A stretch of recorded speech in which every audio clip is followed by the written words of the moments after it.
Assalamualaikum, salam sejahtera. Ini Gaspirasi bersama dengan saya, pengacara anda, Ghazali Zawawi. Sebelum tu nak sapa dulu anda di rumah, di mana sahaja anda berada. Kami sentiasa harap dan doakan agar semuanya sentiasa berada dalam keadaan yang sihat dan baik-baik sahaja. Namun, walaupun kita tak pernah jumpa di depan secara fizikal, kepada mereka yang mungkin sedang diduga dengan ujian ketika ini, saya nak pesan, percayalah, semuanya akan menjadi baik dan okey seperti sedia kala. Terus bertabah, okey? Di kesempatan ini kita nak ucapkan terima kasih banyak-banyak juga kepada The Waterfront Hotel kerana menaja lokasi penggambaran kami untuk kali ini. Baik, Gaspirasi. Lebih-lebih lagi untuk musim yang kedua ini, kami akan sentiasa angkat dan bawakan cerita komuniti kita pada setiap minggu bersiaran, dan pastinya cerita orang kita pun bersempena dengan Hari Sarawak tahun ini. Siapakah tetamu istimewa yang akan bersama dengan kita? Saksikan VT ini.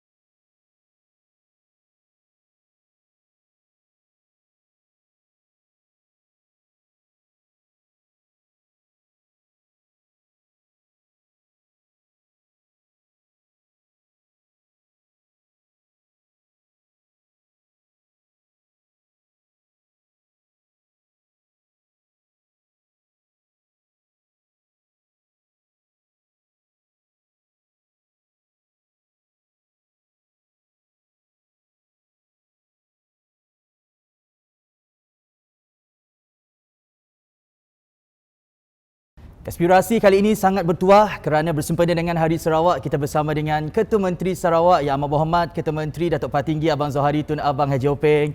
Selamat datang. Terima kasih sudi bertandang ke Gaspirasi, Datuk Patinggi. Terima kasih. Sihat kita? Alhamdulillah. Okey, jom kita mulakan dengan kisah kejayaan negeri kita pada tarikh tanggal 22 Julai 1963 dan betapa komitednya kita semua ke arah mencapai status negeri maju menjelang tahun 2030.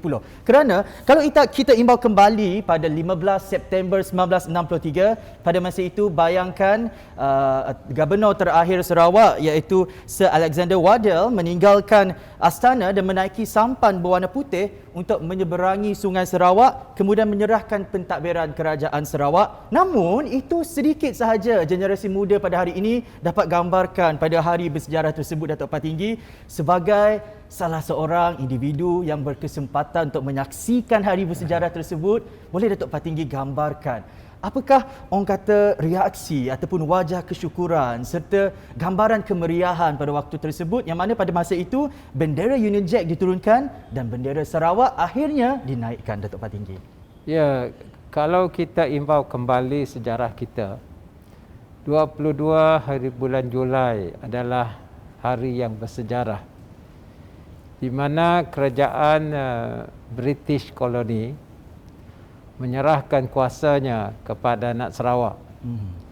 Dan pada tarikh itulah mendiang Tan Sri Dato' Amar Stephen Kalongingkan dilantik menjadi ketua kerajaan, iaitu ketua menteri.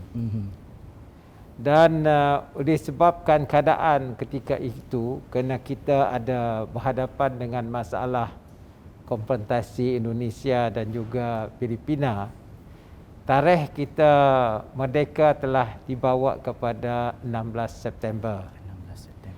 Dan pada 15 September adalah hari di mana Sir Alexander Waddell, Gubernur yang terakhir meninggalkan istana. Dan pada 16 September, Gubernur pertama kita anak tempatan mengangkat sumpah menjadi Gubernur yang pertama di Sarawak. Dan ketika itulah diadakan satu majlis di Padang Merdeka, di mana bendera Union Jack diturunkan dan bendera Malaysia dan Sarawak dinaikkan. Maka dari detik itulah bermulanya Sarawak sebagai sebuah wilayah yang merdeka dan berdaulat, di mana pemerintahannya ditadbir oleh anak Sarawak sendiri. Dan memang menjadi sambutan begitu meriah Meriah sekali. pada hari itu. Dan saya berkesempatan dapat menyaksikan peristiwa itu di Padang Merdeka. Pada sekitar masa tersebut, Datuk Patinggi berumur sekitar 12 hingga 13 tahun. Lebih kurang 12 tahun. Sekolah 12 tahun Sekolah di SK Merpati Jepang. Ya. Gambaran kesyukuran Mungkin kita nak dengar juga macam mana orang kata antara kata-kata kesyukuran terutamanya daripada golongan makcik, pakcik yang mereka berada pada zaman pemerintahan British sebelum itu, yang mana sistem politiknya adalah autokratik, kemudian mereka berpeluang untuk terlibat dalam kerajaan ini melalui demokrasi. Bagaimana suasana dan apa kata-kata mereka pada masa itu, Datuk Patinggi? Ya, apabila mendiang Datuk Stephen Kalong Ningkan membaca Peristirahat Malaysia, dan disaksikan oleh Allahyarham Tan Sri Her Johari sebagai wakil kerajaan persekutuan, kita nampak bahawa sambutan begitu baik sekali. Kata orang Sarawak, gembiralah. Dan dari saat itulah saya nampak bahawa bermulanya langkah kita untuk melihat hala tuju negeri kita. Betul. Sebagai negeri dan wilayah yang sudah bebas dan merdeka. Bukan senang untuk bebas daripada cengkaman penjajah koloni British ini. Sebab itu kita sebagai generasi muda perlu berusaha untuk mempertahankan kemerdekaan ini. Datuk Patinggi merupakan Ketua Menteri yang ke-6 dan telah melalui pelbagai era, dapat merasai pelbagai bentuk zaman pemerintahan. Jadi sebagai Ketua Menteri yang ke-6, apa antara perubahan paling ketara yang Datuk Patinggi dapat lihat di Sarawak ini semenjak 58 tahun yang lalu? Ya, kita pada mulanya menghadapi masalah selepas merdeka. Pertama, kedudukan kewangan negeri kita tidak begitu kuat. Nombor dua, kita berhadapan dengan ancaman komunis. Ketiga, kita berhadapan dengan apa disebut sebagai dasar konfrontasi Indonesia. Keempatnya, rakyat belum lagi memahami demokrasi yang sebenar-benarnya. Betul. Dan kelima pula, tahap pendidikan kita belum lagi meningkat. Jadi inilah masalah-masalah yang dihadapi ketika itu. Dan selepas 63 ke 70, tahun 70, inilah era di mana kita masih lagi membawa rakyat memahami apa itu kemerdekaan. Dan pada tahun 70, ketika Allahyarham Tun Rahman Yaakob menjadi Ketua Menteri, maka kita mempunyai satu dasar untuk menolong rakyat, terbentuknya Yayasan Sarawak. Dan juga sebuah lagi perbadanan iaitu SCDC. Maka di sanalah kita mula menghantar anak kita ke universiti, mendapat pelajaran melalui Yayasan Sarawak. Dan banyak rakan-rakan kita hari ini adalah hasil daripada dasar tersebut. Alhamdulillah. Yang memegang jawatan-jawatan yang penting. Itu demokrasi dan cabarannya pada sekitar permulaan kita mencapai kebebasan daripada penjajahan koloni British ini. Namun soalan saya sebelum kita berhenti berehat, adakah sekarang kita sudah mencapai demokrasi matang seperti yang kita targetkan? Ya, kalau kita beza di antara sekarang dengan tahun 70-an, kita nampak bahawa majority itu sudah ada, majority in politics. Dan susunan berpolitik itu sudah nampak lebih dewasa. Dan saya lihat bahawa sedikit sebanyak kita telah mencapai satu taraf yang boleh kita banggakan. Dan apa yang paling penting, keterlibatan generasi muda sangat penting untuk kita pastikan kemerdekaan ini terus berkekalan. Seperti Datuk Patinggi juga mula-mula mungkin enggan untuk menyertai politik kan? Adakah keengganan itu menyebabkan Datuk Patinggi terjun ataupun keluar daripada penjara rumahnya berkata orang Sarawak? Semuanya selepas ini hanya dalam Konspirasi musim yang kedua. Dia kata dia suruh pun tidak, dia larang pun tidak. Apabila keluar daripada ibu saya susah, saya nak bantah. Nak menolak.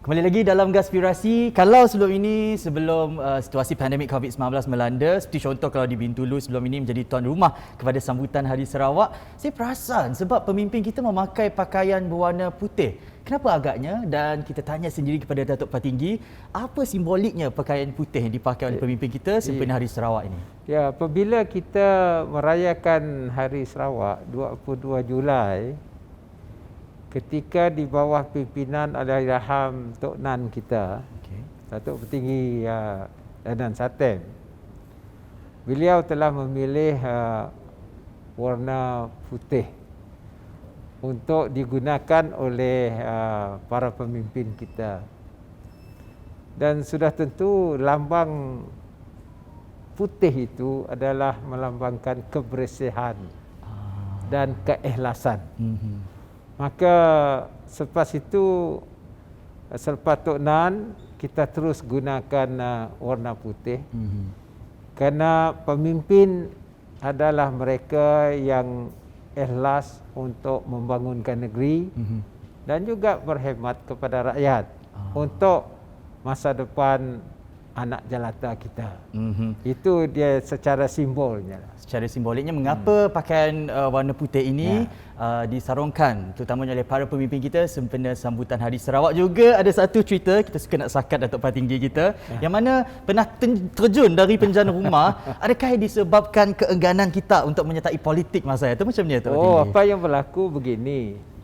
Saya dulu umur 28 tahun. Okey, 28 tahun. 28 tahun. Saya membantu parti PBB. Sebab ketika itu ada bibit-bibit perpecahan di kalangan orang Bumiputera. Apa tertubuhnya ketika itu ada sebuah parti bernama Pajar. Okey. Dan parti itu saya adalah jawatankuasa dalam kampung Masjid Surau. Okey. Saya itu nampak surau pun berpecah dua. Selepas itu saya pun membantu untuk menyatu balik masyarakat kita. Dan ketika itulah saya membantu wakil rakyat ketika itu, iaitu Datuk Abang Abu Bakar. Dan saya menjadi membantu berkempen lah. Akhirnya apabila pertukaran pucuk pimpinan di antara Tun Rahman dan Tun Taib, Tun Taib datang, Tun Rahman menyerah diri, retire. Maka ada pertukaran tempat di mana Datuk Abang Abu Bakar dipinta untuk pergi ke Kuala Lumpur menjadi timbalan menteri. Dan juga ahli Parlimen Paluh. Maka Tun Rahman telah memanggil saya. Katanya, "Nak, aku mau kau ganti Datuk Abang Abu." Saya ketika itu dah berumur 30 dah. 30. Macam ni respon kita masa saya? Saya menolak. Sebab niat saya ialah nak memasuki sektor korporat. Kerana saya waktu itu sudah menjadi eksekutif dalam Malaysian Airlines System. Betul. Ya? Dan apabila Tun Rahman bertanya dengan saya kata, tolong cari orang lain. Ini. Lepas saya balik pada rumah Tun Rahman, Pak Mentua saya tanya saya, apa kerja siap tak? Saya madah, Tun panggil saya, minta saya jadi calon. Saya belum jawab, saya minta tolong satu malam. Jadi Bapak Mentua saya pernah menjadi seorang ahli politik juga. Dia kata, dia suruh pun tidak, dia larang pun tidak. Akhirnya hari setelah itu, Ibu saya telefon saya jam 10. Ibu saya panggil saya. Saya pergi jumpa ibu saya. Ibu saya kata, Tok Rahman telefon dengan dia, suruh pujuk saya. Ya, itu ya. Tapi apabila keluar daripada ibu saya, susah. Saya nak bantah. Nak menolak. Tapi takkanlah sampai terjun dari penjara. Sampai begitu, saya pun berunding dengan Datuk Abang Abu Bakar. Datuk Abang Abu Bakar kata, kita dah bersetuju. You sajalah wakil rakyat. Baik, selepas lebih kurang 40 tahun menghadapi pahit manis dalam dunia politik ini, mungkin eksklusif daripada Datuk Patinggi sendiri, kita nak dengar lah mungkin seluruh rakyat Sarawak secara khususnya nak dengar apa makna Sarawak di hati Datuk Patinggi. Dan kita ni sebenarnya berkhidmat untuk rakyat kita dan juga masa depan kita. Sebenarnya Sarawak ni, negeri kita adalah satu negeri yang begitu aman. Mempunyai rakyat yang berbilang kaum, berbilang agama, mempunyai juga sumber-sumber alam yang ada. Dan juga rakyat yang begitu mesra sekali. Sebab itu saya nampak bahawa masa depan kita adalah cerah.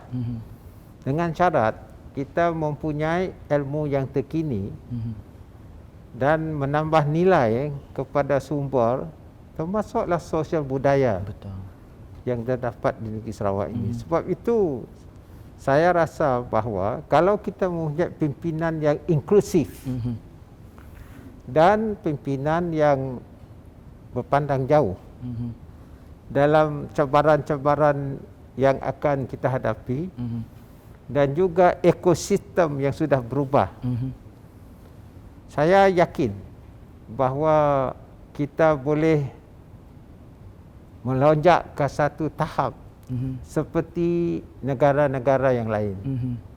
Saya selalu mengatakan bahawa kalau kita lihat sebuah negara yang tidak besar tapi kecil, tetapi mempunyai ilmu yang begitu tinggi, iaitu Estonia. Estonia sekarang ini sebuah negara yang terkemuka dari sudut ekonomi dan juga dari sudut teknologi. Dan Sarawak lebih kurang sama. Kalau kita mempunyai anak Sarawak kita yang mempunyai forward looking dan mempunyai harapan untuk meningkatkan negeri kita, insya-Allah kita akan berjaya. Sebab itu saya bawa kepada satu gagasan membawa Sarawak sebagai maju pada tahun 2030. Maju pada tahun 2030 dan saya kira perjalanannya tak semudah macam itu sahaja. Pelbagai perspektif ataupun perception yang perlu kita uruskan. But it come back to us how we manage the perception dengan cabaran geopolitik dan sebagainya. Selepas ini kita nak tanya Datuk Patinggi, jangan ke mana-mana. Konspirasi musim yang kedua. Kita ada sumber dan kita mestilah wujudkan ekosistem. Boleh dibuat oleh anak tempatan, pakar-pakarnya.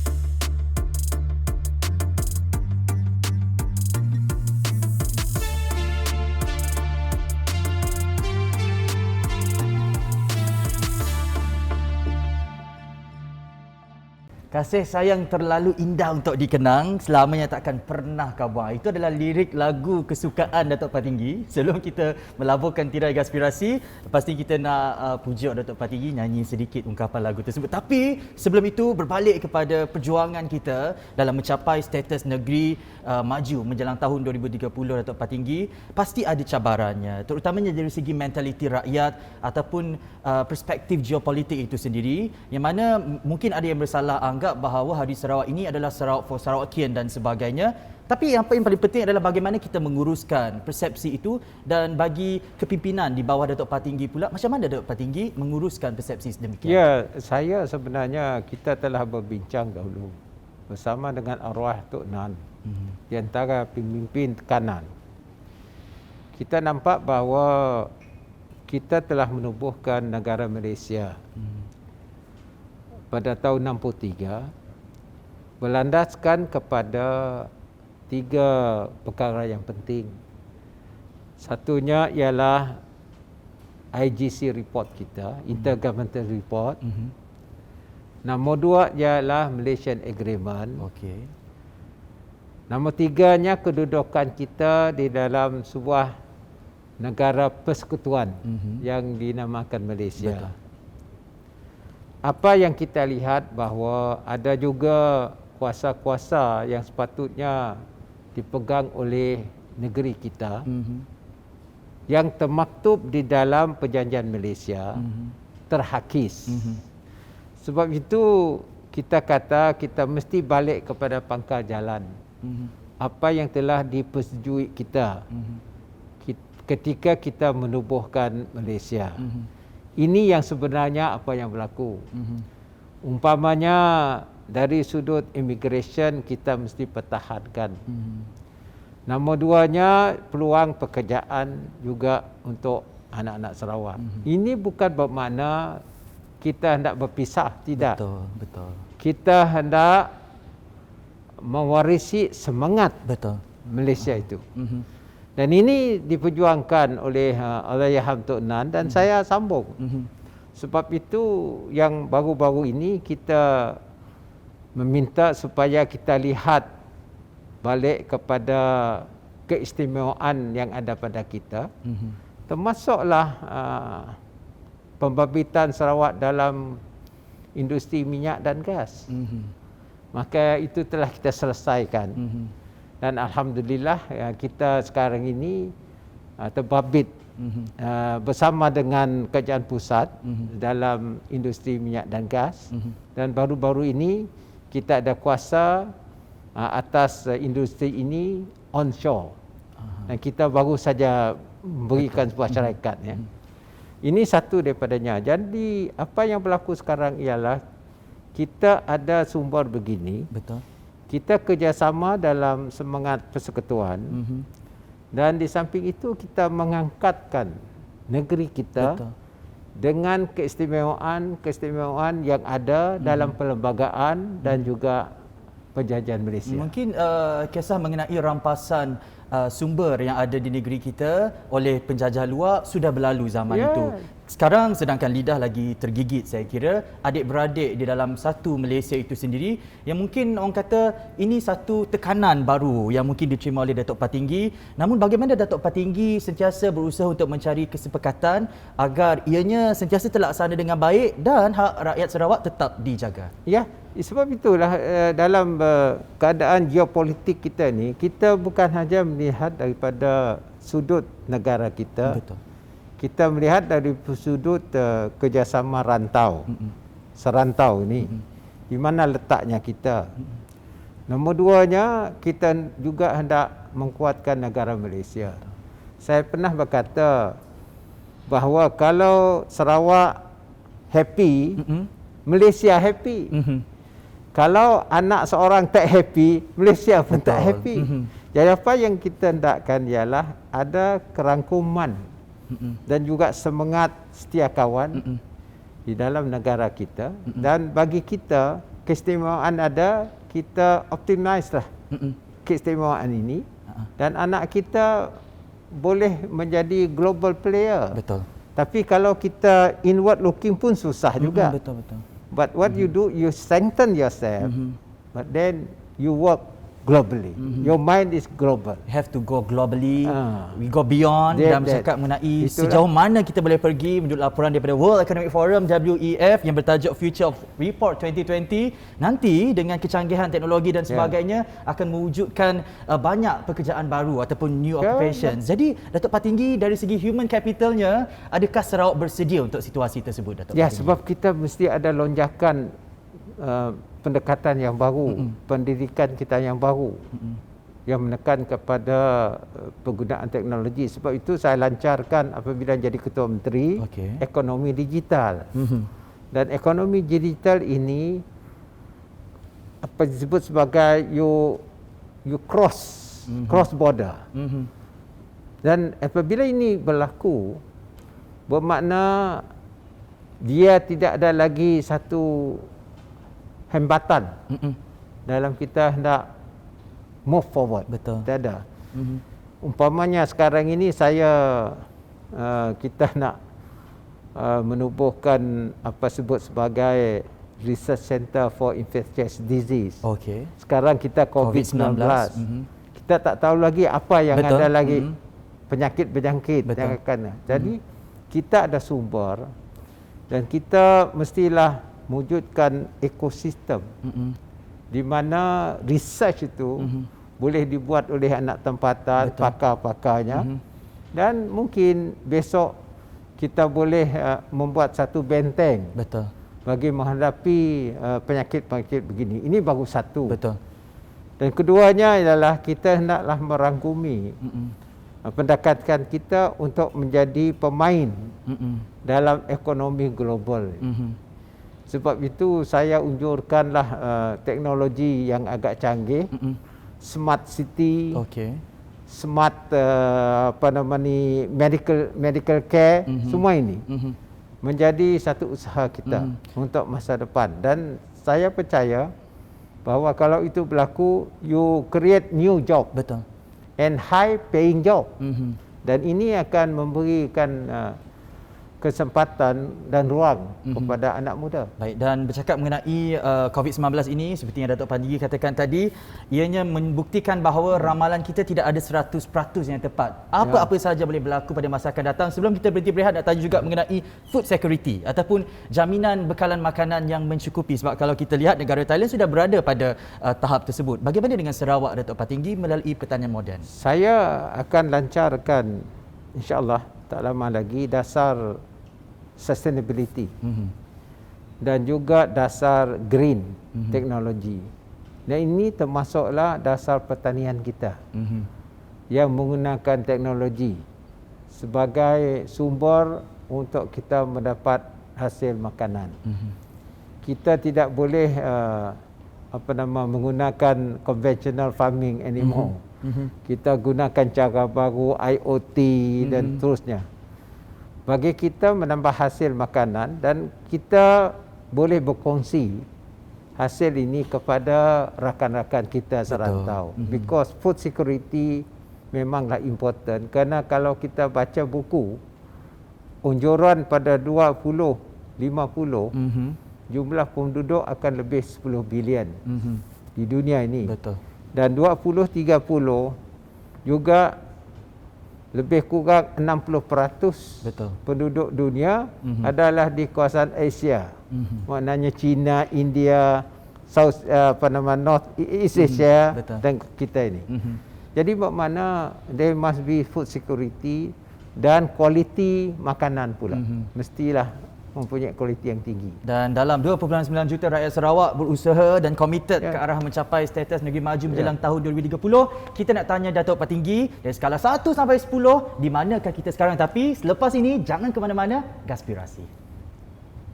Lagu kampung sebenarnya. Kasih sayang selalu ingat untuk dikenang.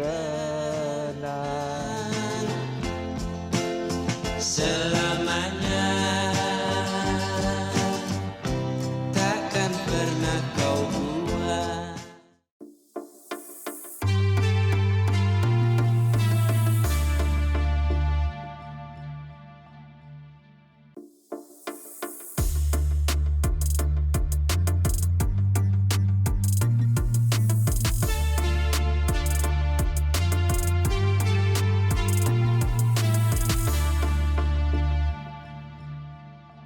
Penonton Gaspirasi, Sarawak punyai lebih daripada 27 etnik, namun itu tidak pernah membezakan kita tahu.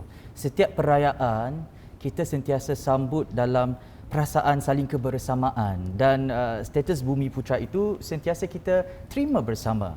Jadi Datuk Patinggi melihat kepada suasana di Sarawak yang macam ni, pada pendapat Datuk Patinggi, bagaimana sebenarnya Sarawak boleh menjadi obor dan model perpaduan kepada negeri-negeri lain?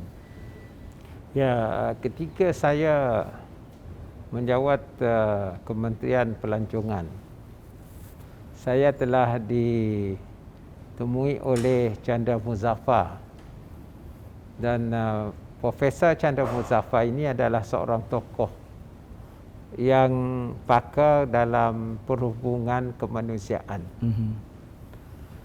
Apabila beliau melihat keadaan kita di Sarawak ini, walaupun berbilang kaum, etnik, latar fahaman berlainan, tetapi dapat hidup semacam sebuah keluarga.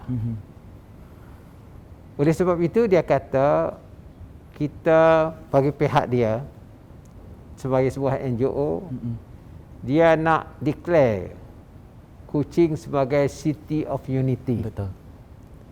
Inilah pandangan daripada seorang tokoh akademik yang telah melihat dari semua sudut perhubungan manusia. Jadi ini adalah satu pengiktirafan di mana rakyat Sarawak, tak kira latar belakang fahaman agama, kita tetap mempunyai semangat kekeluargaan di antara kita. Betul. Kalau cubit kanan, kiri sakit. Kalau cubit kiri, kanan sakit. Inilah perasaan kita. Tak kisah siapa. Bak kata Tok Nan, kita makan sama. Betul. Kita minum sama. Betul. Cari amai pun sama. Hey. Ini kata Tok Nan oleh Tok Man. Tapi inilah cara hidup kita. Betul. Memang benar. Apa yang dikata walaupun berseloroh, inilah apa yang ada di negeri kita. Tidak ada beza. Maka kita hendaklah mempertahankan budaya ini. Dan kita apabila diberi jawatan, hendaklah inklusif. Kita ambil kira semua kaum. Betul. Nah, ini satu permata Betul. bagi hemat saya yang ada di Sarawak ini. Yang ada di Sarawak yang mungkin sukar untuk kita jumpa di tempat lain, sebab itu perlu untuk kita hargai. Kita kenang juga pemergian arwah Tok Nan sekitar Januari 2017, yang mana Datuk Patinggi pernah juga memberitahu kita bahawa perjuangannya tetap sama, namun melihat kepada potensi terhadap sumber yang boleh ditambah nilai, dasar haluan ekonomi kita sedikit diubah oleh Datuk Patinggi. Perinciannya Datuk Patinggi. Memang daripada asasnya kita sama. Kerana saya tu pun berjuang dengan Tok Nan bersama. Betul. Sebelum itu dengan Tok Taib dan Tok Rahman. Waktu Tok Rahman saya masih muda. Tetapi pendekatan sudah tentu berbeza dan taruh sama satu sama lain disebabkan oleh keadaan. Bagi saya, ini adalah zaman teknologi. Betul. Satu, zaman teknologi. Keduanya, zaman di mana kita hendaklah tingkatkan ilmu kita. Betul. Dan juga profesionalisme kita ke satu tahap yang lebih baik. Umpamanya, katakanlah dari sudut siaran pun alhamdulillah Sarawak mempunyai TV-nya sendiri. Syukur. Ini satulah kejayaan yang ada pada kita. Dan kita boleh memberikan perangsang kepada performing art, mereka yang berkecimpung dalam budaya. Betul. Untuk mempamerkan bakat mereka, talent mereka yang ada. Ini adalah satu usaha kita ke arah kemajuan, dan kita boleh berkongsi bersama dengan masyarakat yang lain. Dan di sinilah saya nampak bahawa sebenarnya Sarawak ini kita mempunyai sumber, hanya kadang-kadang kreativiti itu belum ada. So we have to be creative. Maka itulah dasar saya ada lain sikit disebabkan oleh era berbeza. Betul.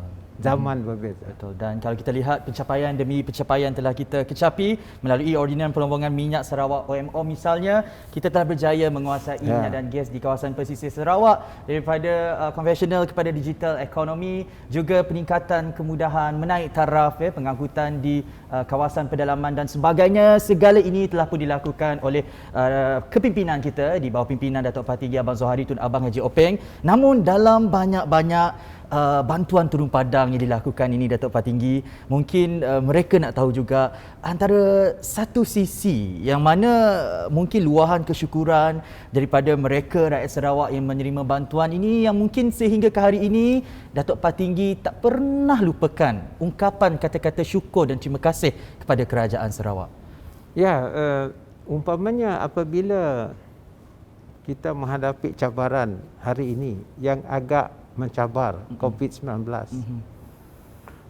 kita nak membantu rakyat jelata. Sebab itu saya lancarkan bantuan Sarawakku Sayang daripada 1 hingga 6 untuk meringankan beban rakyat yang terjejas. Betul. Nombor 2-nya, kita bersyukur kerana alhamdulillah saya mendapat sumber pendapatan yang agak meningkat untuk negeri kita. Dan sebab itu orang kata kita hendaklah berpada-pada. Waktu susah mungkin kita berkendakkan satu bantuan. Betul. Dan nombor 2, jangan terlalu boros. Dan kita alhamdulillah mempunyai kerjaan yang bertanggungjawab. Betul. Sebab itu dalam keadaan yang kita hadapi sekarang, kita adalah satu-satu negerinya yang banyak mengeluarkan dana untuk membantu rakyat. Sebab itu dasar ekonomi kita hendaklah baik. Betul. Dan dasar keuangan kita hendaklah prudent. Betul. Dan ini akan memberikan kemakmuran kepada negeri dan rakyat kita. Despite all this pandemic yang melanda semenjak tahun lalu dan masih juga kita lalui sekarang ini, Datuk Partinggi, pastinya ia menjejaskan sedikit kata perancangan yang dilakukan oleh pihak kerajaan. Tidak ada mana-mana individu atau pihak yang terjejas ataupun terkecuali daripada menerima tempias daripada musuh halimunan ini. Namun daripada skala 1 sehingga 10 untuk kita mencapai status negeri maju menjelang tahun 2030, di tahap manakah Sarawak sekarang ini, Datuk Partinggi? Sekarang saya nampak kita more than half lah. Antara 6 ke 7. Okay. Out of 10. So we have another 3 to go. Kerana selepas ini kita rancangan Malaysia ke-12. Dan ke-12 ni 13. Dan 2 rancangan Malaysia ini. Betul. Saya harap kita dapat memenuhi kehendak kita. Umpamanya waktu ini kita memperkuatkan infrastruktur kita, jalan kita, jalan pesisir, bekalan air, bekalan elektrik untuk semua kampung. Dan kedua, selepas ini kita nak tingkatkan pendidikan kita. Sebab itu saya tubuhkan Kementerian Pendidikan. Dan kita ada mempunyai institusi pengajian tinggi kita sendiri, selain pada UNIMAS, ITM, dan kita tingkatkan universiti kita di Sibu, dan juga ICAT kita akan dinaik ke menjadi universiti college, dan kita ambil juga jurusan-jurusan yang akan memberikan pekerjaan kepada orang muda untuk masa depan. Kerana keadaan masa depan ni lain, dan disiplin pun, kursus kita pun berlainan. Betul. Tidak macam dulu. Kalau dulu ambil mata pelajaran economics, dia sekarang ini berbeza dengan economics hari ini. Jadi inilah yang harus kita ini adaptasi laksanakan, yang perlu segera kita sesuaikan diri dengan keadaan ini. Akhir sekali, bersempena dengan Hari Sarawak tahun ini, ucapan Hari Sarawak daripada Datuk Partinggi Abang Zohari. Saya pertama hendak mengucapkan tahniah kepada seluruh rakyat Sarawak yang akan merayakan Hari Sarawak 22 Julai ini. Marilah kita merapatkan barisan kita, bertekad untuk bekerjasama dan mengangkatkan martabat negeri kita sebagai negeri yang maju. pada 2030. InsyaAllah. Amin. Sama-sama kita doakan. Sebelum kita melabuhkan tirai, hutang mesti ditagih kata orang. Lagu sikit. Kasih sayang sikit aja daripada Datuk Patinggi. Eksklusif di Konspirasi. Silakan lagu Datuk. lagu kampung. Kasih sayang selalu ingat untuk dikenang. Selamanya takkan pernah kau buang. Penjajahan British telah berakhir. Mereka yang berjuang sebelum ini, pemimpin kita dahulu, pemimpin kita hari ini, jangan pernah sia-siakan. Tanya diri sendiri, apa yang perlu kita lakukan untuk kekalkan kemerdekaan ini. Selamat Hari Sarawak semuanya. Sampai kita berjumpa lagi. Terima kasih Datuk Patinggi. Terima kasih. Terima kasih banyak. Dan kepada anda, teruskan kesetiaan anda bersama kami hanya di TVS saluran 122 Astro Damai TV. Sampai kita ketemu lagi. Kami Ghazali Zawawi. Assalamualaikum. Mupok dulu.